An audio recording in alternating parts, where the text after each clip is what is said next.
Días, compañeros. Bueno, antes de entrar en materia sobre el régimen disciplinario, yo quiero hacer unas 2 o 3 preguntitas a ver cómo estamos de conocimientos. Una primera pregunta podría ser, ¿por qué se hace un concurso para vincular funcionarios a la administración pública? ¿Por qué? ¿Y dónde está establecido que eso hay que hacerlo así? A ver. El artículo 125 de la Constitución Política de Colombia, que argumentan que los cargos son de carrera administrativa y deben ingresar por concurso. ¿Están de acuerdo? ¿O alguien tiene otra respuesta? ¿Ah? Bueno, la respuesta del compañero es correcta, ¿no? Es decir, se hace un concurso porque lo que se busca proveer son cargos de carrera administrativa. Y para proveer los cargos de carrera administrativa se debe hacer un concurso de méritos, como lo ordena el artículo 125 de la Constitución Política de Colombia.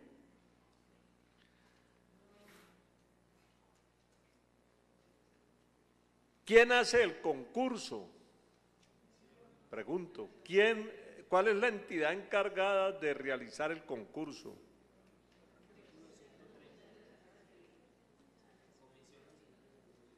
¿Ah?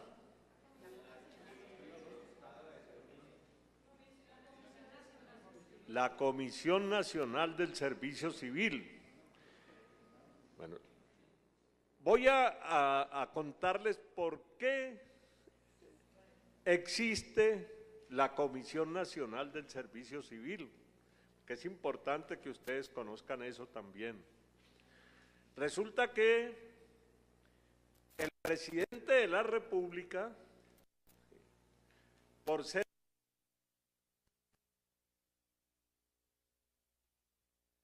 centralizado, toda la función pública está bajo el mando del presidente de la República. Entonces el presidente es el jefe de gobierno, el jefe del Estado y el jefe de la administración pública. Tiene esas 3 funciones. Jefe de gobierno, es decir, es la cabeza del gobierno, que además está integrado por los ministros, por los gobernadores, por los alcaldes, por todas las instituciones como la Superior administrativos, el Congreso de la República, la Asamblea Departamental, los consejos municipales. Todas esas entidades forman parte del gobierno y el jefe es el presidente de la República. Además es el jefe del Estado, es decir, es la persona representante legal de Colombia, podríamos decir. Así como en una empresa hay un representante legal de la empresa, en nuestra república hay un jefe de Estado que es el representante legal de Colombia. Entonces es él quien define las relaciones con los otros países. Es jefe de Estado. ¿Sí? Y es jefe de la administración, lo que quiere decir que en últimas el máximo patrón o patrono de los servidores públicos es el presidente de la República. Él es el jefe de toda la administración pública. Entonces,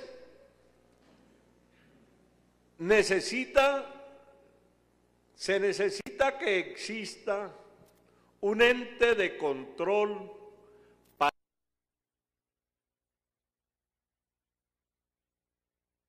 Comisión Nacional del Servicio Civil. La Comisión Nacional del Servicio Civil es el organismo que regula, que controla la administración pública en el campo de los funcionarios de carrera administrativa. O sea, la Comisión Nacional del Servicio Civil no tiene absolutamente nada que ver con los trabajadores oficiales. ¿Se acuerdan que en la charla pasada hacíamos una diferencia entre empleados públicos y trabajadores oficiales? La Comisión Nacional del Servicio Civil no tiene nada que ver con los funcionarios ni con los trabajadores oficiales. La Comisión Nacional del Servicio Civil controla, administra, regula la carrera administrativa. Entonces, solamente tiene que ver con aquellos funcionarios que pertenecen a la carrera administrativa. Incluso, pues a nivel, digamos, de información general es bueno contarles también lo siguiente. Hasta el año 2009, quien designaba los integrantes de la Comisión Nacional del Servicio Civil era el presidente de la República. Es decir, él era el patrón y al mismo tiempo nombraba a quienes lo iban a controlar en la administración de la función pública. Entonces, la Corte Constitucional en el año 2009 declaró inexequible el artículo de la Ley 443 de ese entonces que le daba al presidente la atribución de designar los integrantes de la Comisión Nacional del Servicio Civil. Por eso se dio esa laguna tan grande en la realización de concursos en el país, porque la nueva Comisión Nacional del Servicio Civil solamente fue designada en el año 2005. En el año 2005, o sea, entre el 2009 y el 2005, no hubo Comisión Nacional del Servicio Civil. Entonces se represaron los nombramientos en el país. Por eso en el año 2005, con la convocatoria 01, ustedes deben recordar, se hicieron concursos para vincular gran cantidad de funcionarios a la administración pública, porque desde el 2009 hasta el 2005 no hubo concursos, y por eso también creció tanto el número de trabajadores, de funcionarios provisionales en la administración pública, porque existían las vacantes, pero no se podían proveer porque no había concursos. Entonces se hacían nombramientos provisionales. A propósito, otra pregunta: ¿y en qué ley se reglamenta la carrera administrativa?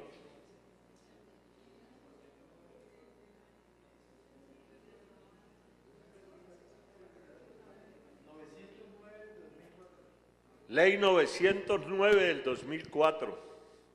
Esa es la ley que reglamenta la carrera administrativa y es importantísimo, importantísimo que ustedes la lean, porque estoy completamente seguro que en el cuestionario que ustedes van a tener que responder van a salir muchas preguntas sobre la Ley 909, porque es la que regula el empleo al cual ustedes aspiran, el empleo público al cual ustedes aspiran. Entonces, allí en la Ley 909 dice qué es un cargo. Aprovecho para hacer otra pregunta. ¿Qué diferencia, si existe alguna, hay entre cargo, empleo y funciones? ¿O será lo mismo?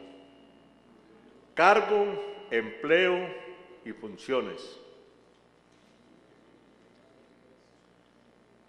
¿Alguien puede contestar? Bueno, entonces la contesto yo. Bueno, entonces, los cargos están definidos en la planta de personal o en la planta de cargos. Entonces, un cargo es profesional 03, un cargo es técnico 7, un cargo es auxiliar de la administración, un cargo es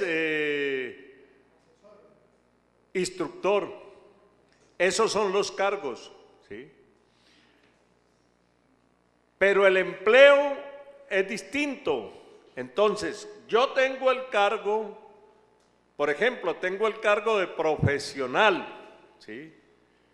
Y en la planta de personal de la institución con la cual yo trabajo, resuelven ubicarme a desempeñar mi cargo como profesional en un determinado sitio, en una determinada dependencia.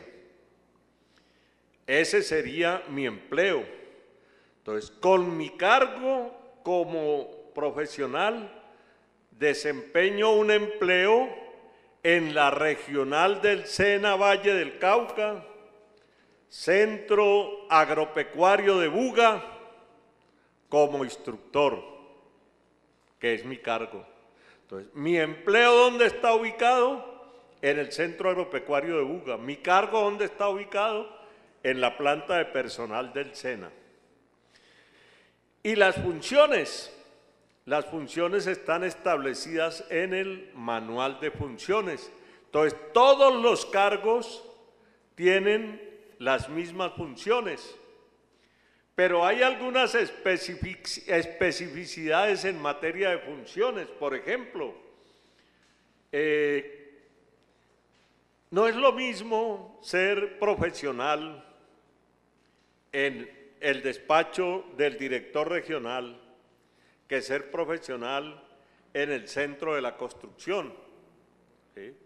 Entonces, mis funciones como profesional se asimilan a las funciones del profesional que se desempeña en el centro de la construcción, pero muy seguramente yo tenga algunas funciones muy particulares para desempeñarme en la dirección regional, distintas a las que puede tener el profesional que se desempeña en el centro de la construcción. Entonces, esa sería como la caracterización o diferencia entre lo que es un cargo, un empleo y las funciones propias de ese cargo y de ese empleo. A ver. ¿Cómo? Diferencia entre empleo y vacante. Entre empleo y vacante. Vacante. No podemos decir que hay una diferencia entre empleo y vacante. Lo que tenemos que decir... Compañeros, en la Comisión del Servicio Civil, ustedes están aplicando una OPEC. OPEC significa Oferta Pública de Empleos de Carrera. Esa OPEC, ese numerito, voy a decir cualquier número, 51458, para que lo hagan en chance hoy. Ese numerito, ese número de empleo puede tener una vacante, 2 vacantes, 3 vacantes, 10 vacantes. ¿Estamos? Ese es el número de empleos que hay en ese, ese es el número de cargos que hay en esa OPEC, o sea, en ese empleo. ¿Listo? Esa es la claridad. Gracias. Bueno, una vacante es cuando un cargo no está provisto. ¿Sí? Es decir, La planta de personal dice que la regional Valle del Cauca tendrá 2.000 cargos. De esos 2.000 cargos habrá un director regional, habrá tantos profesionales 1, tantos profesionales 2, tantos profesionales 3, habrá tantos técnicos 1, 2, 3, 4, 5, tantos instructores, etcétera. No puede haber ni uno más de los que están establecidos en la planta de personal. Es decir, si la planta de personal dice que la regional del Valle del Cauca tendrá 50 profesionales 1, no puede tener más de 50, porque ese es el control, digamos, que se hace a la proliferación de cargos dentro de la administración pública. Pero hay ocasiones en las cuales, si bien en la planta de personal dice que la regional del Valle va a tener 50 profesionales 1, de pronto hay uno que renuncia, o se jubila, o se retira, o fallece, o lo destituyen, entonces se presenta una vacante. ¿Qué quiere decir? Que de 50 que podía tener la regional del Valle, solamente tiene 49 porque hay una vacante. Esa es la que se va a proveer a través del sistema de concursos. ¿Sí? Bueno. Yo estaba pensando en otra pregunta que me parecía importante. Estábamos hablando de cargo, empleo y función. Y estábamos hablando de que la carrera administrativa se regula a través de la ley 909 del 2004. Y estábamos diciendo que se presentaron una gran cantidad de vacantes por la no designación de la Comisión Nacional del Servicio Civil desde el año 2009 hasta el año 2005. Hubo una época en este país en la cual los cargos de la administración pública no eran de carrera. Y eso permitía que los empleos públicos se convirtieran en un fortín clientelista de los politiqueros. Entonces, cada político importante tenía determinado número de cargos asignados en el SENA o en Bienestar Familiar o en cualquier otra entidad, y esos cargos eran intocables, le pertenecían a él. Y él era el que designaba a las personas que iban a ocupar esos cargos. No existía la carrera administrativa. Se crea la carrera administrativa. Bueno, eso permitía además que esos cargos, además de que eran intocables, los que desempeñaban esos cargos se sentían muy fortalecidos, porque es que yo soy aquí en este cargo. Yo vine aquí porque el doctor Gustavo Balcázar Monzón, uno de los políticos tradicionales del Valle del Cauca, me trajo. Yo no tengo por qué obedecerle a usted órdenes, yo no tengo por qué cumplir horario. Yo le rindo información solo a mi jefe político, que es el doctor Gustavo Balcázar Monzón. Todavía se da esa situación en algunos casos porque los políticos se han encargado de generar nuevas formas para mantener la cuota política y la cuota burocrática en las entidades públicas. El hecho de que no se proveyera la Comisión Nacional del Servicio Civil entre el 2009 y el 2005 permitió que se vincularan a las entidades públicas cantidad de provisionales, algunos porque realmente merecían ser nombrados en esos cargos, pero también una gran cantidad que venían a suplir cuotas político-burocráticas de los politiqueros de turno de la región. Y entonces cuando ya en el 2005 se crea la Comisión Nacional del Servicio Civil y se hace obligatorio proveer las vacantes que estaban en cabeza de los provisionales con personas que hubieran participado en un concurso, entonces empieza a proliferar la tercerización de la mano de obra y se generan todos los contratistas que hay en el país. ¿El SENA tiene cuántos contratistas, Rodrigo?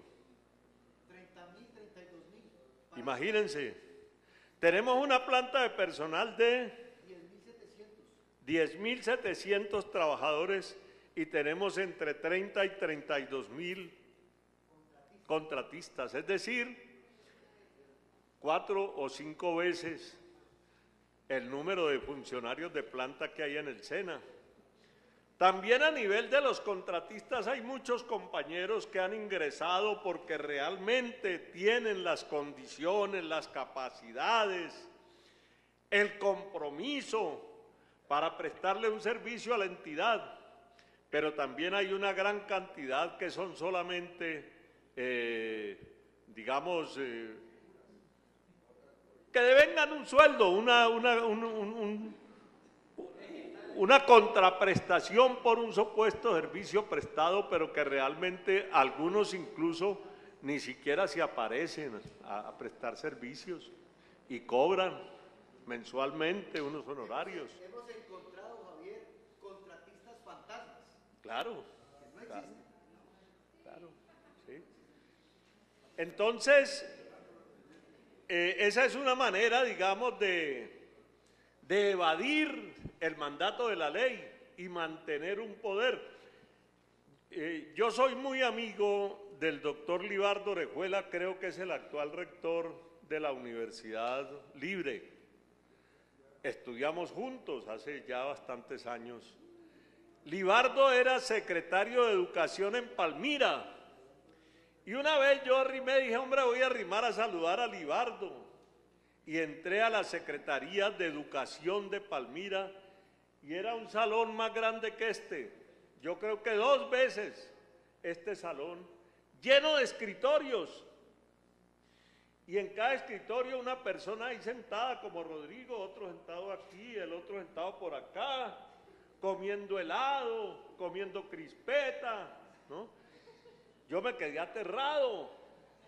Y entré a la oficina de Libardo y le dije, hola Libardo, ¿qué es lo que pasa, hermano? Esa cantidad de gente ahí sin hacer nada, hermano, perdiendo el tiempo, hablando entre ellos. ¿Qué ocurre, Libardo? Y me dijo, hermano, esto es muy berraco. Aquí uno como secretario no puede tomar decisiones. Esos son cuotas de todos los políticos de aquí de la región. Son intocables. Dije, hermano, pero póngalos a hacer algo, póngalos a alfabetizar en los barrios, en los sectores populares, que les sirvan de algo a la comunidad. Y me dijo, no. Javier, yo ya presenté mi carta de renuncia. Yo en 15 días me voy de aquí porque esto no lo soporto. Yo no tengo posibilidades de resolver cosas como esa que tú me estás planteando. Y efectivamente a los pocos días Libardo salió de la alcaldía. Eso ocurre en nuestra administración pública, desafortunadamente, y eso se convierte finalmente en uno de los actos más flagrantes de corrupción que hay en el país.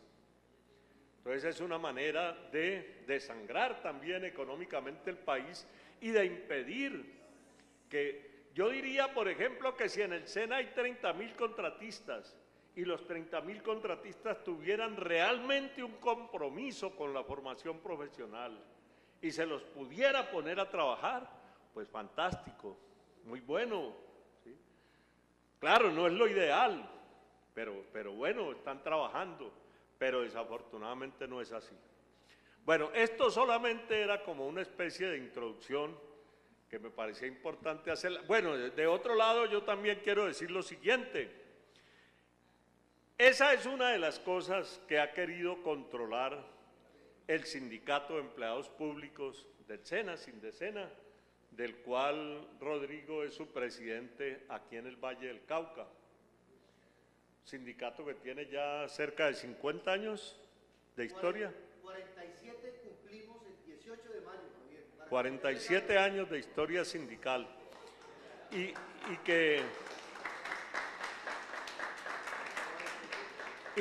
que logró precisamente darle un mordisco a esa nómina de contratistas y que se hiciera una ampliación de la planta de personal en 3.000 cargos, ¿no, Rodrigo? 3.000 cargos de planta y 800 cargos temporales.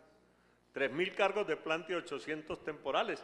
Ese triunfo de Sindesena que exigió, entre otras cosas, que el sindicato tuviera que ordenar a nivel nacional una acción de hecho, un paro en el año 2016. 37 días de paro en el 2016. 37 días de paro para presionar al gobierno para que se ampliara la planta de personal. Y se logró meterle un mordisco a la nómina de contratistas y que la planta se ampliara en 3.800 cargos, 3.000 de planta y 800 temporales, que son los que están saliendo a concurso en este momento. Eso también es importante que ustedes lo conozcan, porque ustedes van a ingresar al SENA y en el SENA se van a encontrar con la existencia de un sindicato que realmente vale la pena apoyar. Bueno, eso es una cuña, pero yo creo que también es valedera. Bueno, entonces, compañeros, metámonos ahora sí en el tema. Lo que pasa es que yo soy un gran apasionado del movimiento sindical. Yo tengo más o menos unos 50 años ya de historia de lucha sindical. Yo también, como Rodrigo, fui presidente de la subdirectiva de Sindesena en el Valle y fui presidente nacional del sindicato del SENA en el año... ¿En qué año fui yo presidente?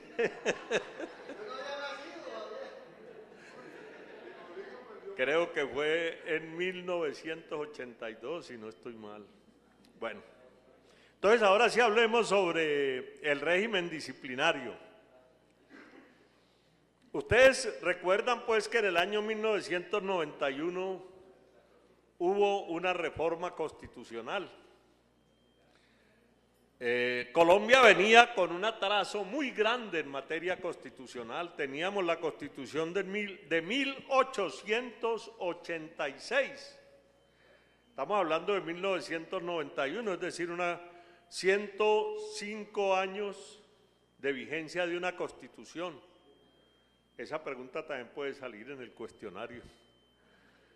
¿Cuál era la Constitución anterior a la del 91? La de 1886. En el año 91 se hace la reforma constitucional que representó, hay que reconocerlo de esa manera, así no sea lo mejor, grandes y significativos cambios del Estado colombiano. Y en materia del derecho disciplinario, en la Constitución se establece en el artículo 124 lo siguiente, artículo 124 de la Constitución Política del 91. La ley determinará la responsabilidad de los servicios públicos y la manera de hacerla efectiva. Eso lo dice la Constitución. Asimismo determinó quienes ostentan la calidad de servidores públicos a través del artículo 123 de la Constitución Política. Rodrigo, pásamela.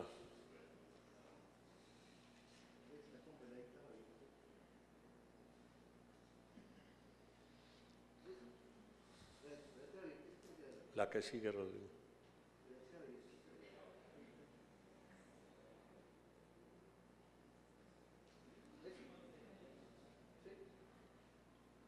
Respecto de la función pública, en el artículo 122 de la Constitución, inciso segundo, se dice lo siguiente: ningún servidor público entrará a ejercer su cargo sin prestar juramento de cumplir y defender la Constitución y desempeñar los deberes que le incumben.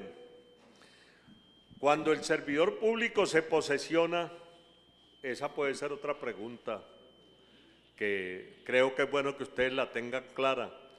¿Será suficiente con que a una persona la nombren a través de una resolución para desempeñar un cargo público de carrera? ¿Será suficiente eso? ¿Podríamos decir que ya con el hecho de que se hubiera expedido la resolución, esa persona ya es un funcionario público? No. Se requiere la posesión. Con la posesión se hace efectiva la vinculación de la persona al servicio público. Si no se posesiona, nunca fue servidor público, así haya una resolución que lo nombró. Y en la posesión, esto yo diría que casi nunca se hace, porque finalmente la posesión se constituye en un requisito que hay que llenar, pero no se le da la solemnidad que realmente debe tener. La Constitución dice que allí la persona debe hacer un juramento de cumplir y defender la Constitución y desempeñar los deberes que le incumben en el cargo en el cual se está posesionando. ¿Tiene 10 días para posesionarse? ¿El tiempo que... 10 días, sí, la ley establece el término para la posesión, dice que son 10 días, pero esos 10 días se pueden prorrogar si existe una justa causa para ello. Por ejemplo, vamos a suponer que en Cali nombraron una persona que vive en Barranquilla y la persona le avisaron que ya había sido nombrada y que debería venir a posesionarse dentro de los 10 días siguientes, pero esa persona tiene allá unas obligaciones y unos asuntos que resolver y 10 días son muy poquito para eso. Entonces esa persona solicitaría, con fundamento en esa situación, una ampliación del término para venir a posesionarse. Creo que puede ser hasta 60 días la prolongación del término para la posesión. Respecto al principio de la responsabilidad jurídica, el artículo 122, el artículo 6º de la Constitución estableció lo siguiente: los particulares solo son responsables ante las autoridades por infringir la Constitución y las leyes.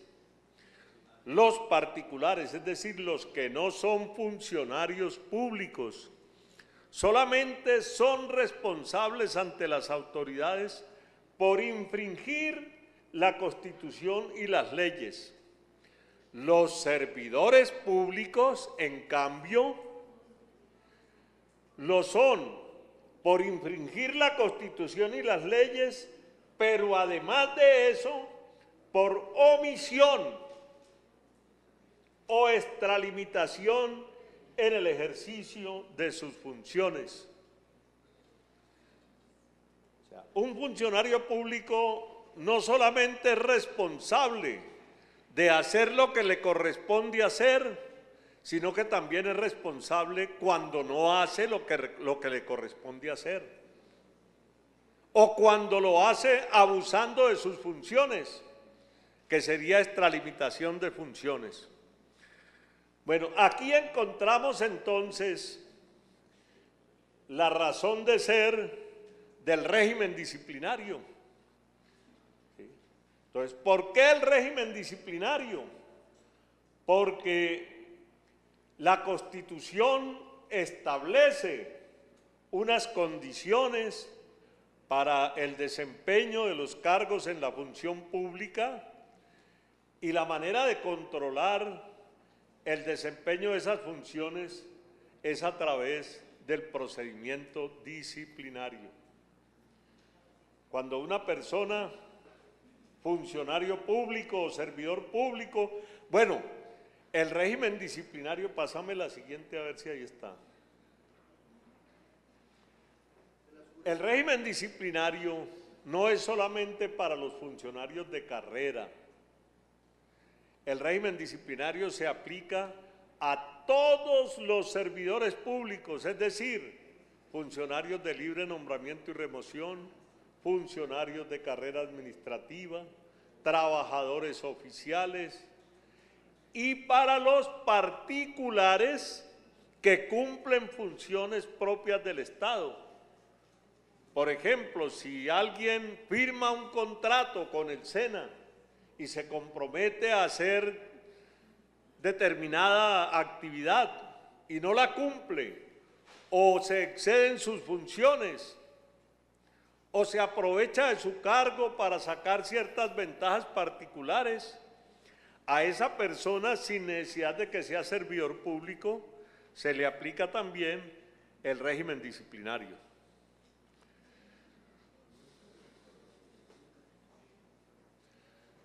El régimen disciplinario anteriormente estaba regado en diferentes normas, en diferentes resoluciones, decretos, acuerdos, leyes, ¿sí?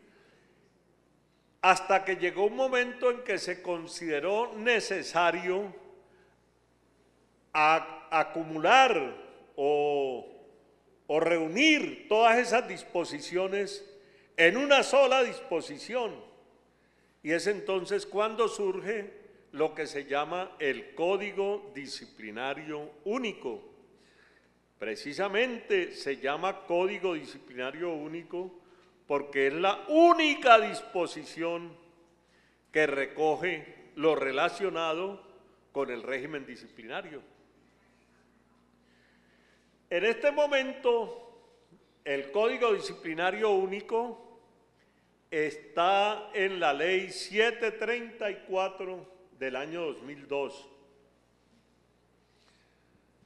Una pregunta puede ser, ¿cuál es la ley que condensa el régimen disciplinario único? La Ley 734 del año 2002.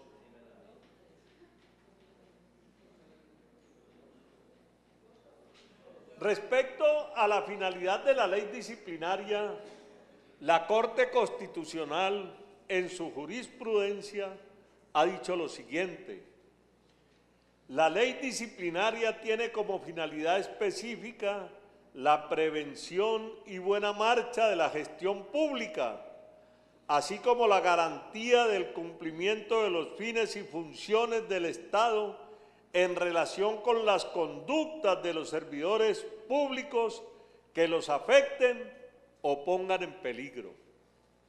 El objeto de la ley disciplinaria, ¿cuál es? ¿Cuál es el objeto de la ley disciplinaria? La prevención y buena marcha de la gestión pública. Una pregunta que puede salir, ¿cuál es la finalidad de la ley disciplinaria? Ahí está la respuesta en la jurisprudencia de la Corte Constitucional: la prevención y buena marcha de la gestión pública. Y lógicamente garantizar el cumplimiento de los fines y funciones del Estado en relación con las conductas de los servidores públicos que afecten esos fines del Estado y lo pongan en peligro o lo pongan en peligro. Sigamos, Rodrigo, por favor. ¿Quién tiene la competencia disciplinaria? O sea, ¿quién es el competente o quiénes son los competentes para aplicar la ley disciplinaria? La competencia es digamos, a uno lo revisten de competencia a través de una ley. La competencia es algo muy preciso. Por ejemplo, a nivel de la justicia es distinta la competencia que tienen los jueces municipales a la que tienen los jueces del circuito, a la que tienen los magistrados del tribunal o a la que tienen los integrantes de la Corte Suprema de Justicia. Cada uno de ellos tiene su propia competencia. Entonces, en materia disciplinaria, la Ley 734 es el mismo régimen disciplinario de los servidores públicos por medio del cual el Estado tiene la potestad disciplinaria a través de los diferentes órganos de control disciplinario. Entonces, la potestad disciplinaria, ¿quién la tiene? El Estado. No estamos hablando de competencia, estamos hablando de potestad disciplinaria. El Estado, que tiene la potestad disciplinaria, distribuye la competencia en materia disciplinaria, y entonces dice el Estado, a través de la Ley 734 del 2002, que son competentes para aplicar el régimen disciplinario la Procuraduría General de la Nación, las personerías distritales y municipales, las oficinas de control disciplinario interno y algunos funcionarios con potestad disciplinaria. Esos son los órganos competentes. Y en este mismo orden, ¿no? O sea, el órgano competente que tiene prioridad en materia de aplicación de la ley disciplinaria es la Procuraduría General de la Nación. Ahora lo vamos a ver. Las personerías distritales y municipales, que forman parte de lo que se llama el órgano de control administrativo, tienen competencia exclusivamente frente a los funcionarios distritales y municipales. La Contraloría puede investigar a cualquier funcionario público. La Procuraduría puede investigar a los funcionarios del SENA, a los funcionarios del ICBF, a los funcionarios de la alcaldía, a los funcionarios de la gobernación, a todos los funcionarios públicos, porque es el primer órgano de control y tiene la máxima competencia en materia de control disciplinario. Las personerías distritales y municipales, en cambio, se circunscriben a controlar la disciplina de los funcionarios de aquellos distritos o municipios a los cuales pertenece la personería. Y las oficinas de control interno disciplinario solamente tienen competencia frente a los funcionarios de las instituciones a las cuales pertenecen esas oficinas de control disciplinario interno. Por ejemplo, el SENA tiene una oficina de control disciplinario que tiene competencia para adelantar procesos disciplinarios frente a los funcionarios del SENA. No puede la oficina de control interno disciplinario del SENA hacerle un proceso disciplinario a un funcionario de bienestar familiar o de cualquier otra entidad, porque allá también hay oficinas de control disciplinario para adelantar las investigaciones a los funcionarios particulares de esas instituciones. Javier, ¿un contratista es disciplinable por la Procuraduría?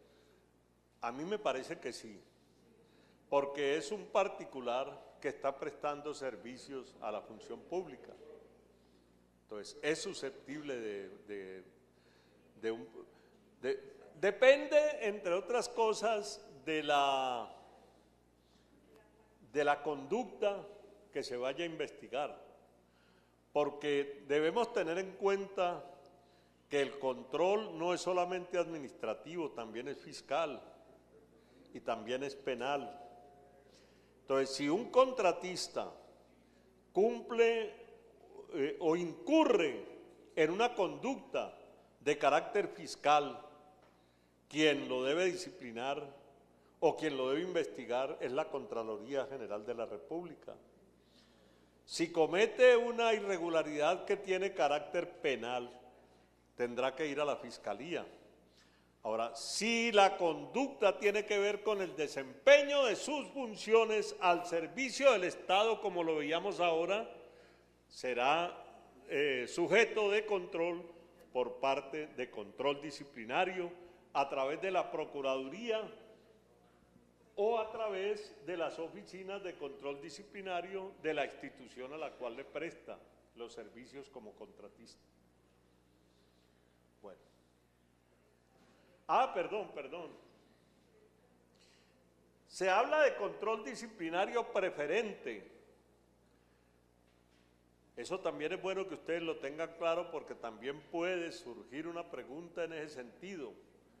El control disciplinario preferente es el que ejerce la Procuraduría General de la Nación. ¿Quién tiene el control disciplinario preferente? La Procuraduría General de la Nación. Entonces, si la Oficina de Control Interno Disciplinario del SENA está investigando, por ejemplo, a Rodrigo, porque supuestamente cometió una falta disciplinaria, pero resulta que lo va a investigar la Oficina de Control Interno del SENA. Estoy hablando en términos hipotéticos, ¿no? Lo que estoy diciendo no es que ocurra así, sino que para efectos de la explicación yo lo digo. Entonces resulta que Rodrigo es un líder sindical que tiene conflictos permanentes con la administración del SENA a nivel regional, porque Rodrigo como dirigente sindical controla la función pública, porque Rodrigo como dirigente sindical cuestiona la función de la dirección regional del SENA, etcétera, etcétera, etcétera. Entonces podría perfectamente el director regional del SENA aprovecharse de un proceso disciplinario para reprimir a Rodrigo y cobrarle todas las cosas que él como dirigente sindical hace. Entonces, en ese caso, Rodrigo tendría que solicitar que se saque su proceso disciplinario de la Oficina de Control Interno del SENA y pase a la Procuraduría General de la Nación a través del control disciplinario preferente. Porque en el proceso disciplinario que le hace la Oficina de Control Interno del SENA se le pueden violar su derecho a la defensa, su derecho al debido proceso, etcétera, etcétera. Entonces él solicita el control preferente de la Procuraduría General de la Nación. Incluso casi siempre ha sido así, ¿no, Rodrigo? En los procesos disciplinarios que tiene abiertos, que han sido ya bastante abundantes. Ya estoy barbado como vos, Javier, de recibir esos procesos. Los ha adelantado la Procuraduría General de la Nación. Bueno, ahora sí, pasemos.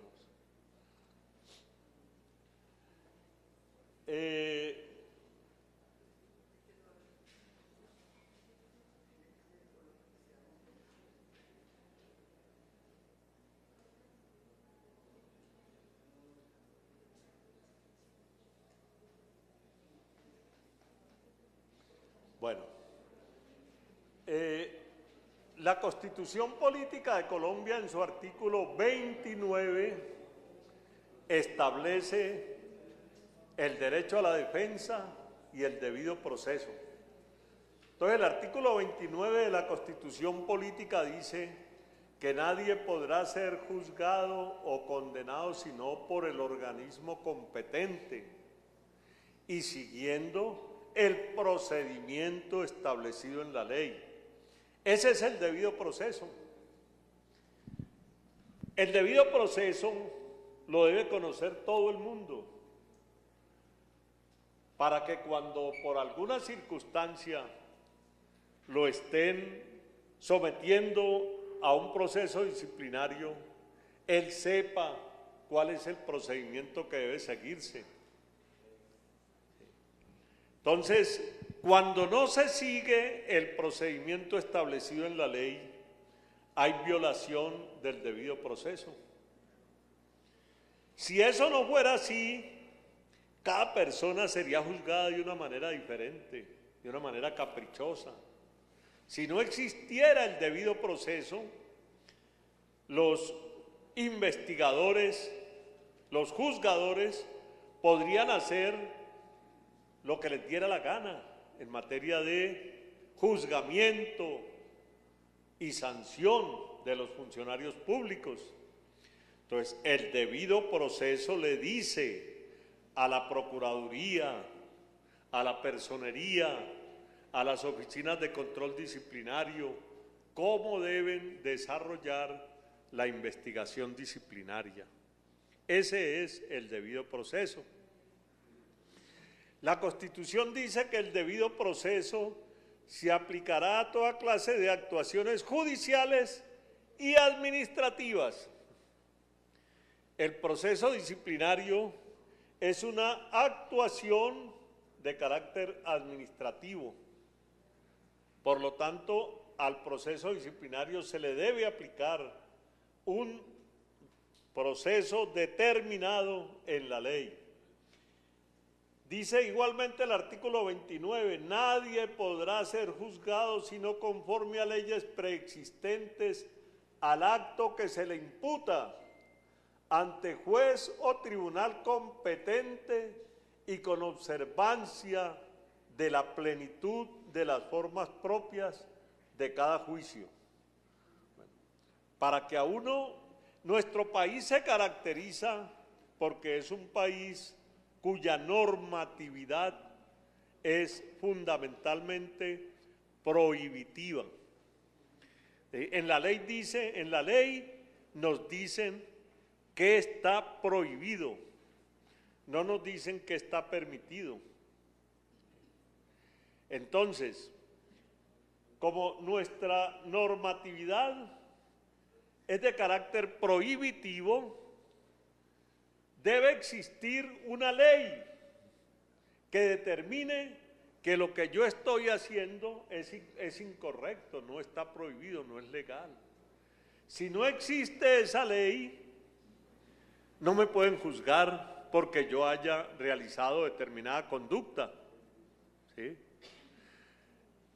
Si en el momento en que yo cometí la falta, no había ninguna ley que me prohibiera hacer eso, pero posteriormente aparece una ley que lo prohíbe, a mí no me pueden juzgar, porque en el momento en que yo cometí la falta, eso no estaba prohibido.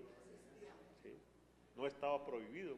Tiene que haber una ley preexistente que limite o que prohíba esa conducta. Ante juez o tribunal competente, entonces allí viene la competencia. ¿Ante quién puede ser juzgada una persona que cometa una infracción a una ley existente? Puede ser solamente juzgado por un juez o tribunal competente. Entonces, si la persona comete una falta disciplinaria, debe ser investigada y sancionada por el organismo competente para investigar y sancionar esa conducta. Ahora vamos a mirar cómo se distribuye la competencia o cómo se asigna la competencia. En materia penal, la ley permisiva o favorable, aun cuando sea posterior, se aplicará de preferencia a la restrictiva o desfavorable. Es decir, si hay dos leyes, una que prohíbe y otra que permite, por llamarle de alguna manera, y a mí se me va a juzgar, me deben aplicar la ley más favorable. Incluso, no solo en materia penal, esto es aplicable en todos los campos del derecho. Por ejemplo, si existe una convención colectiva de trabajo suscrita por un sindicato determinado y en esa convención se establece un derecho para los trabajadores, pero resulta que hay una ley que limita ese derecho, pero es más favorable lo establecido en la convención colectiva. Entonces, de acuerdo con este principio, que es el principio de favorabilidad de la ley, tendrían que aplicar en ese caso lo establecido en la convención, ¿sí? Porque es más favorable al trabajador. Toda persona se presume inocente mientras no se le haya declarado judicialmente culpable. Cuando a alguien le abren un proceso disciplinario, no ha sido todavía declarado culpable, solamente se le está iniciando una investigación. Claro, cuando a nosotros nos abren un proceso disciplinario nos asustamos, decimos, uy carajo, me están disciplinando, es posible hasta que me echen de la empresa, ¿sí? Pero eso no es lo que realmente está ocurriendo, simplemente están abriendo una investigación. Por ejemplo, ahora le están abriendo una investigación a una compañera directiva sindical del Quindío, ¿sí? Porque un alumno, ella es una instructora, un alumno se quejó ante la administración del SENA porque la compañera no había ido a dictar clases determinados días. Pero resulta que la compañera es dirigente sindical y durante esos días estaba en permiso sindical, por eso no fue a dictar clase. Si los alumnos estuvieron solos o no, no era responsabilidad de ella, sino del coordinador académico, que debería haberla reemplazado durante esos días que ella estaba en permiso sindical. Entonces ahora le abren un proceso disciplinario porque no fue a dictar clase durante esos días. La compañera me llama toda preocupada, yo le digo, no compañera, si usted estaba en permiso sindical, simplemente cuando vaya a rendir su versión, lleve la constancia de que estaba en permiso sindical. Y resuelto el problema, es decir, usted no ha cometido ninguna falta. Ya, qué bueno, sí, ya quedé tranquila. Ella pensaba que ya por el hecho de que la estaban disciplinando, pues la iban a sancionar. No. Así se haya abierto la investigación, la persona sigue siendo inocente. Y para poder quitarle el rótulo de inocente, se necesita que haya sido declarada judicial o administrativa o disciplinariamente culpable. Pero además de eso, quien sea sindicado tiene derecho a la defensa y a la asistencia de un abogado escogido por él o de oficio durante la investigación y el juzgamiento, a un debido proceso público sin dilaciones injustificadas, a presentar pruebas y a controvertir las que se alleguen en su contra, a impugnar la sentencia condenatoria y a no ser juzgado 2 veces por el mismo hecho. Entonces, a la persona le abrieron un proceso disciplinario, le notificaron que le habían abierto un proceso disciplinario, la llaman a apersonarse de ese proceso disciplinario que le han abierto. Esa persona tendría derecho desde ese mismo momento, si ella así lo determina, a ser asesorada por un abogado. Si quiere ir sola, pues puede también hacerlo, ¿no? Allá le van a preguntar, ¿usted quiere tener un abogado? ¿Por qué no trajo abogado? No, es que yo no quiero que me asesore ningún abogado, yo mismo me voy a defender. Bueno, está bien, pero se le reconoció el derecho que tenía, ¿sí? También la persona podría decir, no es que no tengo ningún abogado que me represente, pero usted quiere que le nombremos un abogado de oficio. Ah, sí, claro, entonces le nombran un abogado de oficio. Entonces, es la persona la que decide cómo se va a defender. Tiene derecho a un debido proceso público sin dilaciones injustificadas. La ley disciplinaria establece unos términos. Entonces la ley disciplinaria dice, por ejemplo, cuánto debe durar la indagación preliminar, cuánto debe durar la investigación disciplinaria, qué tiempo debe transcurrir entre el cierre de la investigación y la formulación de cargos, qué tiempo debe transcurrir entre la formulación de cargos y la sentencia de primera instancia? ¿Qué tiempo debe transcurrir entre la sentencia, entre la apelación de la sentencia de primera instancia y el fallo de segunda instancia? Esos términos son de obligatorio cumplimiento. Cuando el investigador incumple esos términos, está violando el debido proceso. También tiene la persona derecho a presentar pruebas. ¿Un investigado tiene derecho a presentar pruebas? Sí, señor. Todas las que él considere necesarias para hacer su defensa.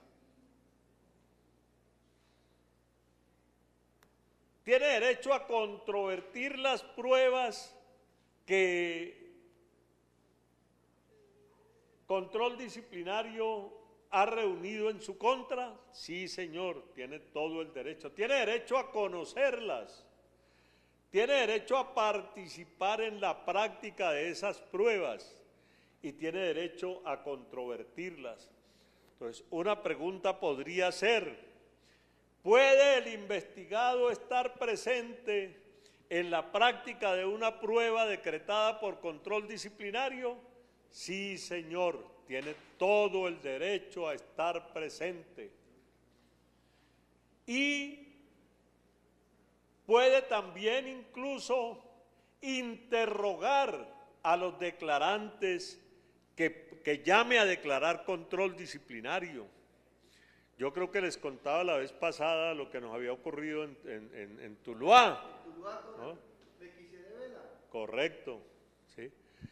Que se aterró cuando entró y vio que allí en la sala donde se le iba a practicar su declaración estaban los 4 directivos sindicales a los cuales se le estaba haciendo el proceso disciplinario, y a él lo iban a someter a un interrogatorio, él que era el que había puesto la queja, el que había denunciado a esos 4 señores supuestamente porque habían cometido una irregularidad. Ahora, ¿y él es abogado? sí, ahora lo iban a someter a un interrogatorio frente a esas 4 personas. Entonces el hombre, cuando entró y los vio, dijo: no, yo no hablo una palabra hasta que esos señores no se salgan de aquí. Y entonces la investigadora le dijo: no, doctor, ese es un derecho que ellos tienen, no solamente de estar aquí, sino que también le pueden hacer preguntas. Y entonces al hombre le tocó sentarse y efectivamente someterse a un interrogatorio fuerte que le hicimos, que casi lo ponemos a llorar, pues, y finalmente los 4 compañeros fueron absueltos porque no habían cometido ninguna falta. Era un capricho de él, una gana de cobrarles lo que los compañeros hacían allá por la defensa del Centro Latinoamericano de Especies Menores.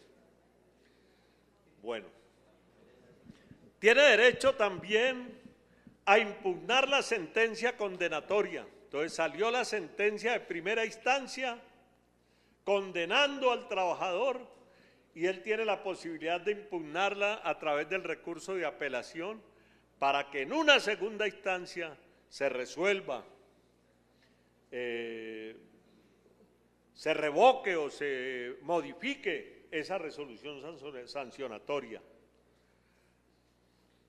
Las pruebas deben ser recopiladas de acuerdo a como lo establece la ley. Entonces, yo soy el investigado. Control disciplinario resolvió llamar a declarar a alguien en mi contra, pero a mí no me avisaron que ese señor iba a rendir declaración, ni me permitieron estar allí presente. Esa prueba es ilegal, no tiene ninguna validez.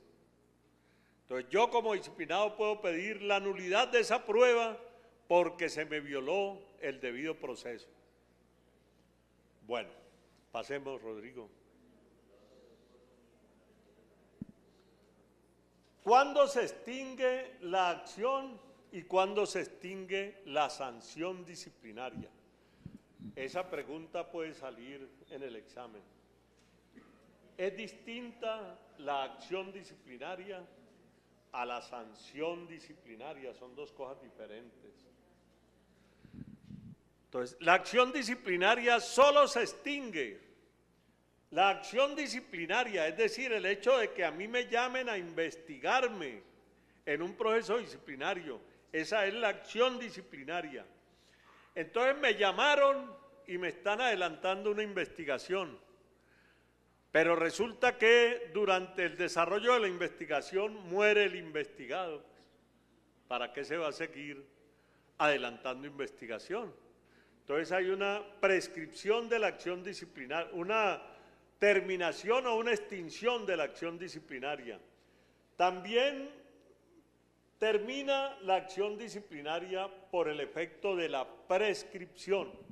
Entonces yo les decía ahora que en la ley disciplinaria se establecen unos términos, ¿sí?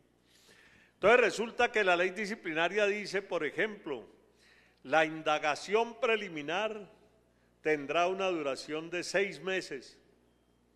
Entonces pasaron los 6 meses, 7, 8, 9, 10 meses, y no se han pronunciado en torno a los resultados de esa indagación preliminar.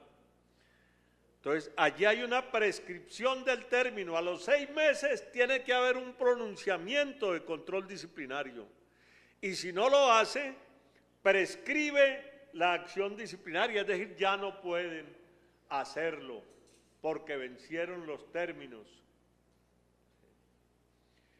La prescripción opera cuando han transcurrido 5 años desde la comisión de la falta o 12 años cuando se trata de faltas que atenten contra los derechos humanos y la integridad. Entonces, ¿a partir de cuándo empieza a contarse el tiempo de la prescripción de la acción disciplinaria? A partir del momento en que se comete la falta. Entonces, si pasan 5 años desde que yo cometí la falta y no me abrieron investigación disciplinaria, ya no me la pueden abrir. Prescribió la acción disciplinaria. Hay algunas faltas establecidas en la ley que son atentatorias contra los derechos humanos y la integridad de las personas. Para esas faltas no son 5 años, sino 12. Los 5 años se cuentan para las faltas instantáneas desde su consumación o ocurrencia. ¿Qué es una falta instantánea? Aquella que se comete y ya. Por ejemplo, el trabajador faltó una semana a su trabajo y resulta que no le abrieron investigación disciplinaria. Por allá a los 3 años, el jefe se acuerda que no le habían abierto investigación disciplinaria a ese funcionario que faltó 5 días a trabajar y entonces solicita que le abran investigación disciplinaria. Como no han pasado 5 años, le pueden abrir la investigación disciplinaria, porque es una falta instantánea. Pero hay otras faltas que son de carácter permanente. Por ejemplo,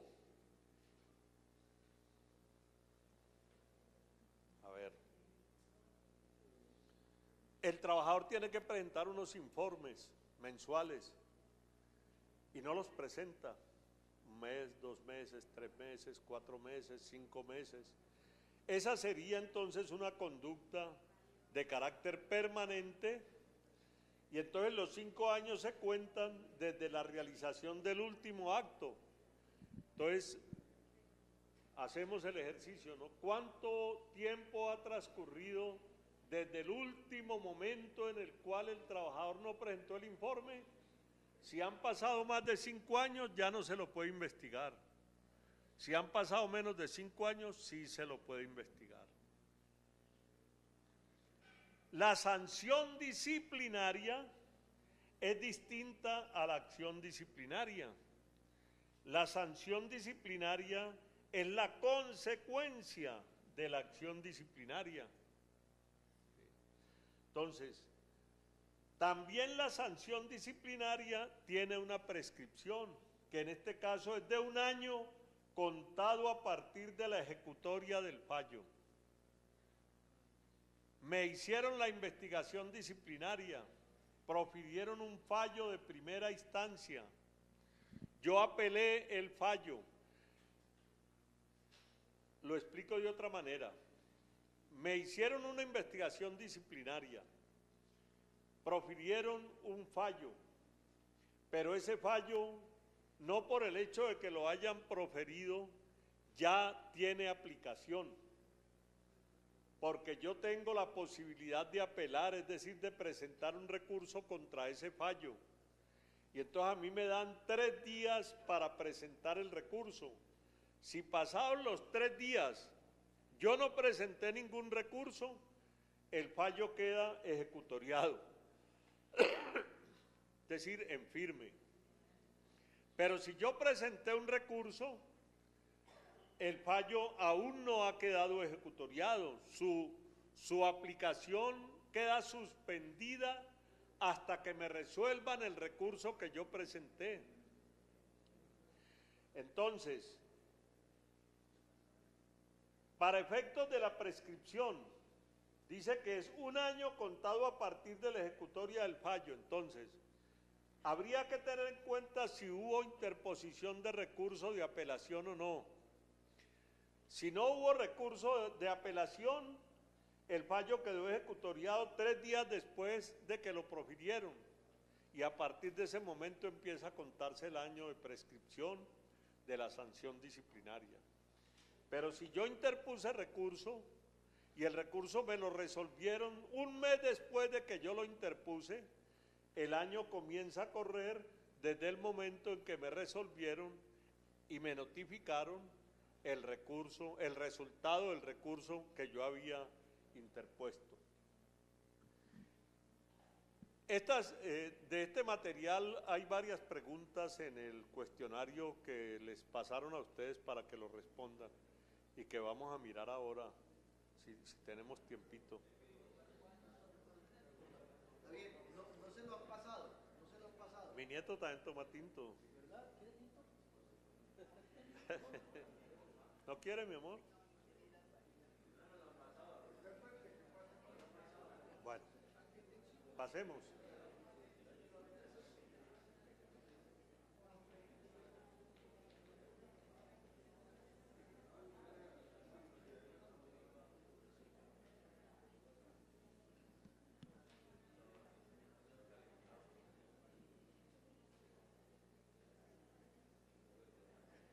En la ley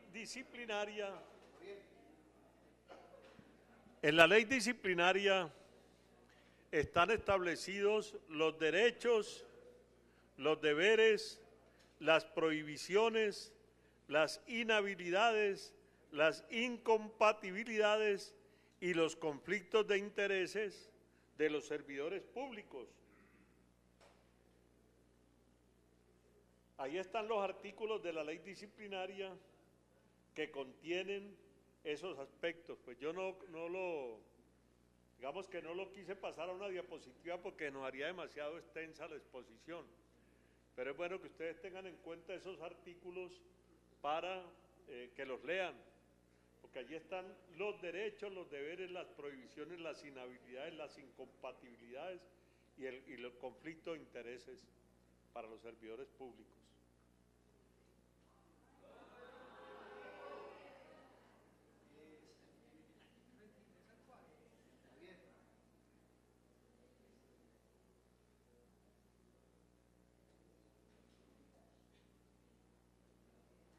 Estas diapositivas se montan en la página del CEPER. ¿Sí? Se están montando, compañeros.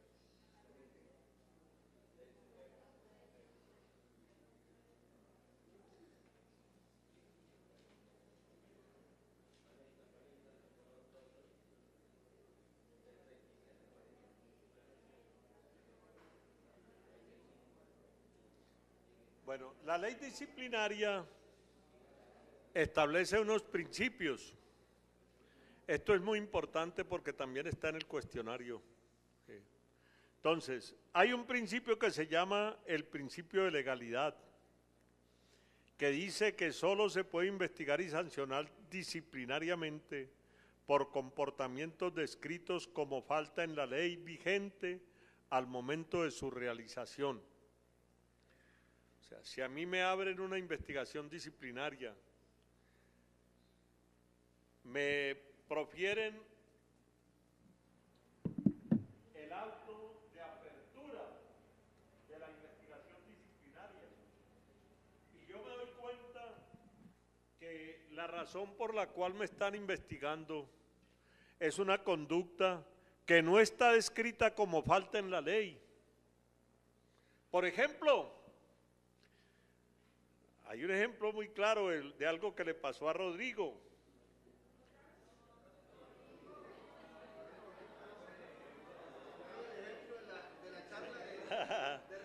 Resulta que Rodrigo le había puesto al carro en la parte, en el vidrio de atrás, una, ¿cómo se llama eso? Una calcomanía alusiva a una campaña política de un compañero que era candidato, compañero Wilson Arias, apoyado por el sindicato. Entonces Rodrigo le puso a su carro la propaganda política de Wilson. Resulta que Rodrigo fue para una reunión a Tuluá, donde Melquisedec Vela.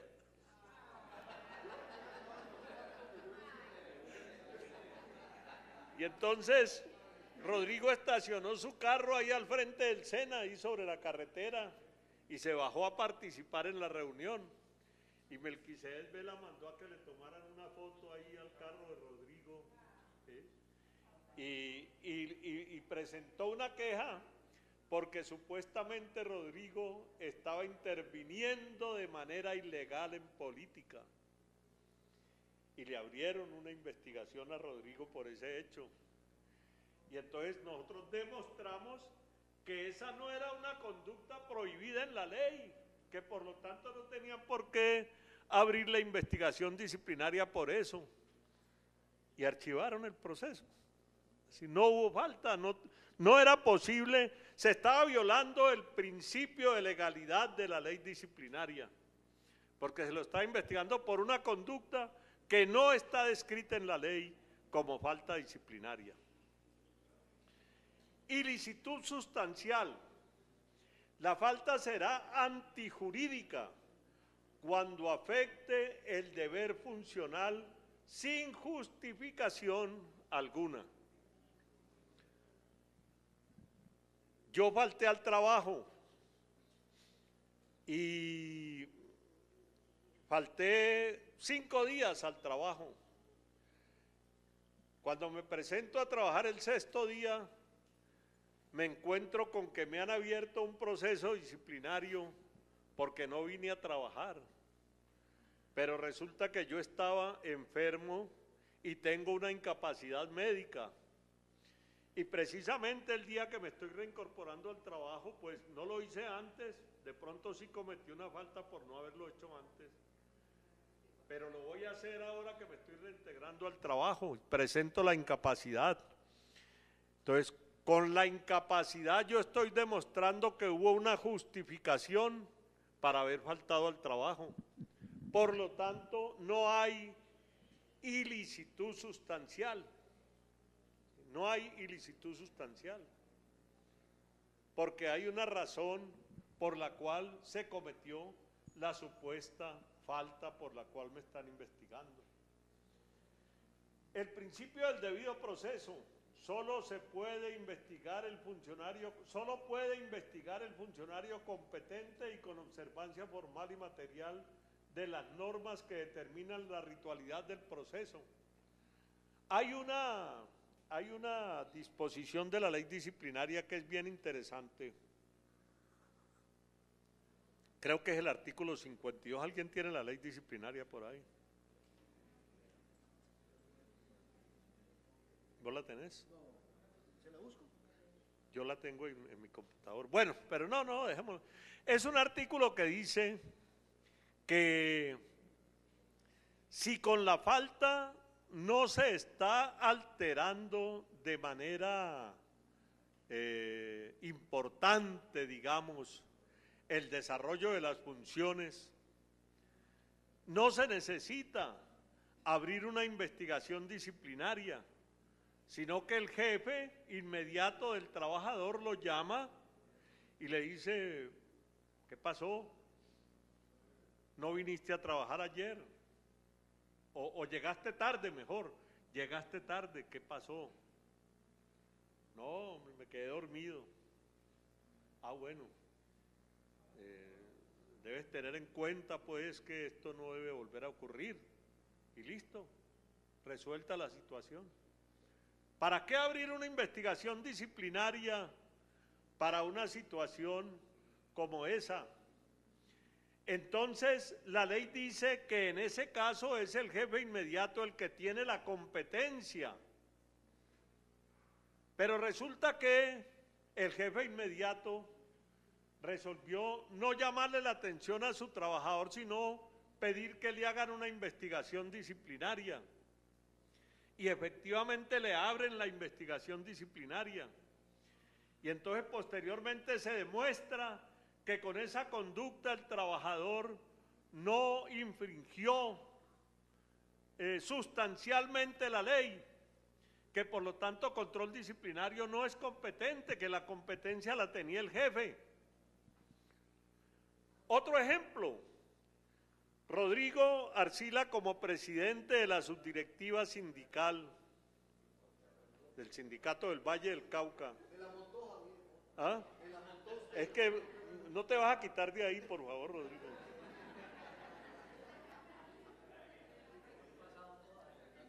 Entonces resulta que Rodrigo como presidente de la... A ver, hubo una asamblea del sindicato y el sindicato aprobó en esa asamblea que se iba a hacer una toma del centro de Salomia para protestar por X irregularidad que está cometiendo la administración.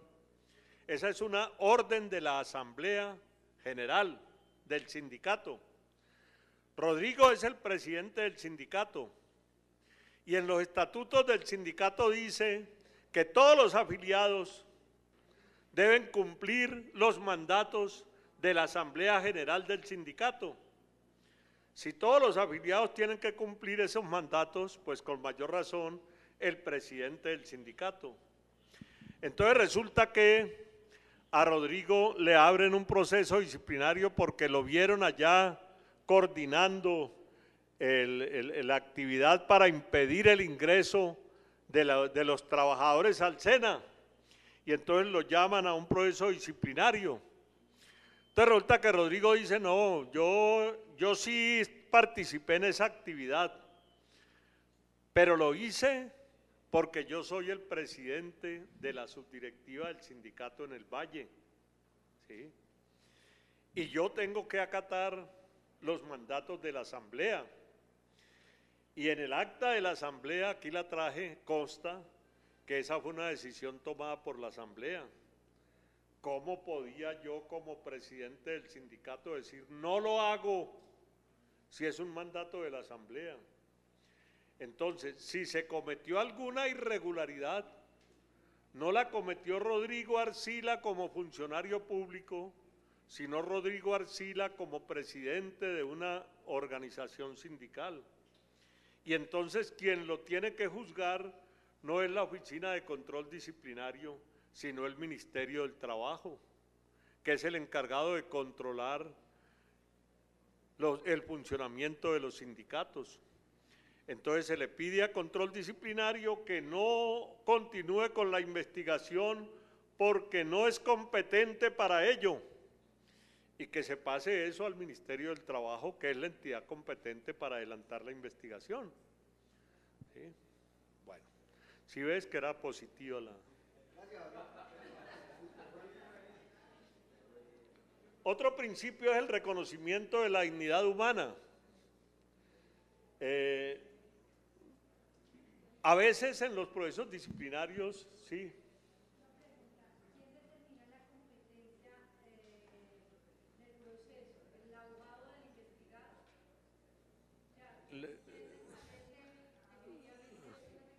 La ley, la ley. No, no. Quien establece la competencia es la ley. O sea, la ley dice para qué es competente control disciplinario, para qué es competente la Contraloría, para qué es competente la Procuraduría, para... ¿Ah?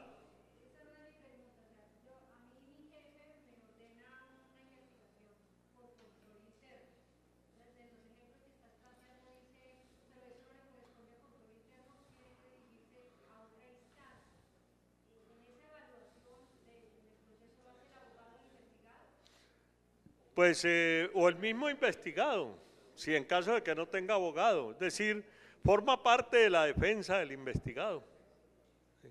Que la puede hacer el investigado directamente o a través de un abogado. ¿Y quién hace la solicitud del investigado? ¿Cómo? El investigador hace la solicitud. Sí. ¿Cuándo la hace? A él lo llaman al proceso disciplinario, a él lo citan. Y entonces allí le dicen, mejor, lo citan a notificarse del auto de apertura de la investigación. Entonces en el auto de apertura de la investigación le están diciendo por qué es que lo van a investigar. Entonces si allí dice, por ejemplo, lo vamos a investigar por su participación en el cierre del SENA ocurrido en tal fecha, entonces ya él sabe porque es que lo van a investigar. Entonces, a partir de ese momento tiene la posibilidad de presentar un escrito solicitando se lo desvincule de esa investigación disciplinaria porque no es control disciplinario el competente para hacer la investigación.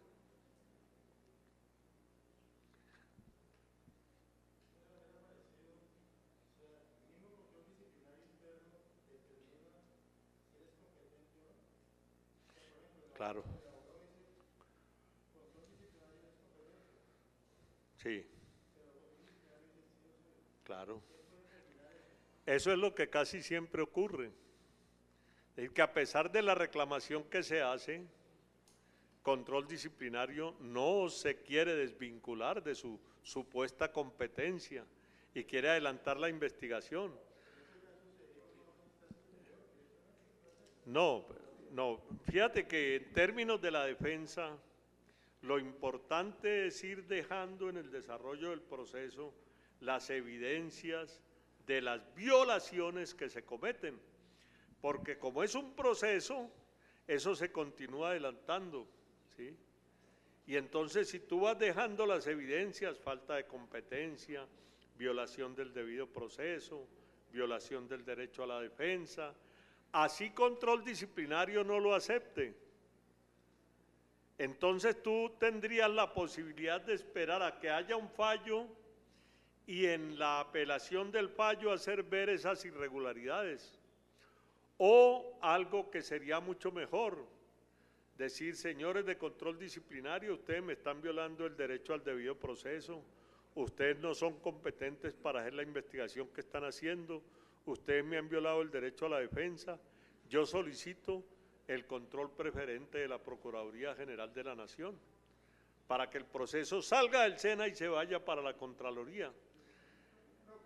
Casi siempre cuando hay violación del debido proceso, Procuraduría, casi siempre cuando hay violación del debido proceso, violación del derecho a la defensa, es decir, violación de los derechos fundamentales, y tú tienes cómo demostrarlo de manera muy clara, la Procuraduría asume el control preferente.